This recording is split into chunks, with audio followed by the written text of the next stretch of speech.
देखिए,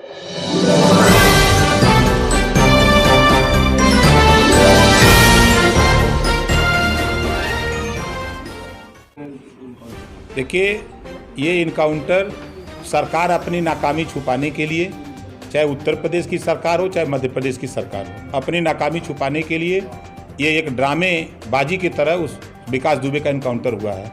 ये कानून को मानने वाले लोग नहीं हैं।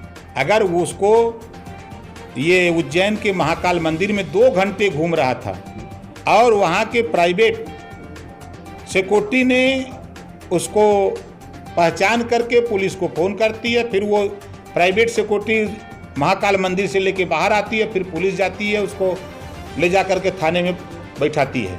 और तब तक गृह मंत्री का बयान आ जाता है कि पुलिस मुठभेड़ में खूंखार आतंकवादी विकास दुबे गिरफ्तार। ये गृह मंत्री मध्य प्रदेश का बयान। इसका मतलब कि वो पहले से जानते थे। 2017 के चुनाव में गृह मंत्री जी कानपुर 2017 के चुनाव में उनकी ड्यूटी लगी थी, प्रभारी बनाए गए थे कानपुर। जांच होनी चाहिए इसकी भी। वहाँ के मुख्यमंत्री बयान दे रहे हैं कि पुलिस का पीठ थपथपा रहे हैं कि बड़ी कामयाबी मध्य प्रदेश की पुलिस ने किया। और उत्तर प्रदेश बीजेपी भारतीय झूठ पार्टी 3 साल तक सरकार के इशारे पर पुलिस काम करती है, पुलिस के इशारे पर अपराधी को संरक्षण मिल रहा था, जिसका खुलासा कानपुर के एसपी को एसटीएफ डीआईजी बना दिया गया था, उनको हटाया गया।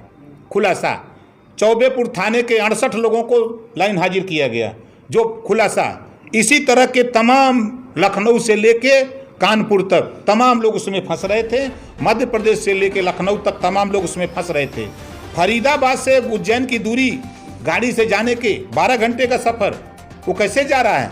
जब उत्तर प्रदेश में आपके राजस्थान से, मध्य प्रदेश से, बंगाल से, आपके बॉम्बे से, केरल से, आंध्रा से ये भारतीय श्रमिक मजदूर आ रहे थे, तो बॉर्डर पर इतनी फोर्स लगा दी गई कि वो अंदर नहीं आ पा रहे थे।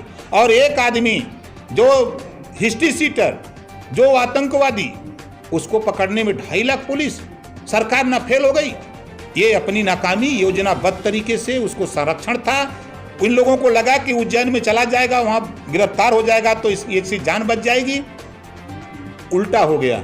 वहाँ जाने के बाद जब वो रात को उससे पूछताछ हुई तो वो नाम जब लेने लगा बड़े बड़े राजनेताओं का, अधिकारियों का, तो वहाँ से फ़ोन आने लगा यूपी को। तो फिर यूपी से एसटीएफ गई और फिर उसको जब सुबह लेकर वहाँ से चलती है तो हमारा आप लोगों के माध्यम से सरकार से सवाल है। गाड़ी पलट गई, मान लेते हैं, थोड़ी देर के लिए हम बात मान लेते हैं, गाड़ी पलटती है तो उसमें से लोग निकलते हैं। आप दुर्दांत अपराधी गए हो पकड़ने, आप अगर गाड़ी पलटी तो पूरी सिक्योरिटी जो उसके पीछे लगी थी तुरंत गाड़ी को घेर लेना चाहिए था। उसको भागने का मौका आपने कैसे दिया? अगर वो गाड़ी पलटी तो वो जिस पुलिस का रिवॉल्वर खींचा, तो क्या वो रिवॉल्वर खींचा तो वो चिल्लाया, क्या आवाज़ दिया, क्या उससे बाजा, क्या कुछ किया? वो इस बात को क्यों नहीं बता रहे हैं आप? इसका मतलब कि जो जितनी भी घटनाएं ये हो रही हैं विकास दुबे की, पल पल में संदेह होता जा रहा है, सरकार फंसती जा रही है। ये शुद्ध रूप से जो इसका इनकाउंटर किया गया है, सरकार अपने बचने के लिए, अपने अधिकारी कर्मचारियों को बचाने के लिए उसका इनकाउंटर किया है। अगर ये कानून को मानते तो उसको कानून के हवाले करते, स्पेशल कोर्ट बना करके, स्पेशल अदालत बना करके आप उसको फांसी का सजा दिला देते, तब भी उसके परिवार के लोग खुश होते कि भाई इसको फांसी की सजा दी गई। हमको तो ताज्जुब होता कि गाड़ी पलट गई और वो निकल के भाग रहा है और ये लोग बैठ करके गाड़ी में अपने देख रहे हैं कि वो भाग रहा है। इससे साफ जाहिर होता है कि सरकार के इशारे पर उसका इनकाउंटर किया गया है। क्या मांग करते हैं? मांग करते हैं कि सुप्रीम कोर्ट के वर्तमान जज से इस पूरे प्रकरण की जांच की जाए। इस पक्ष में सुहेल देव भारतीय समाज पार्टी, ओम प्रकाश राजभर, हम सुप्रीम कोर्ट के रिटायर्ड वर्तमान जज से जांच कराने की मांग करते हैं।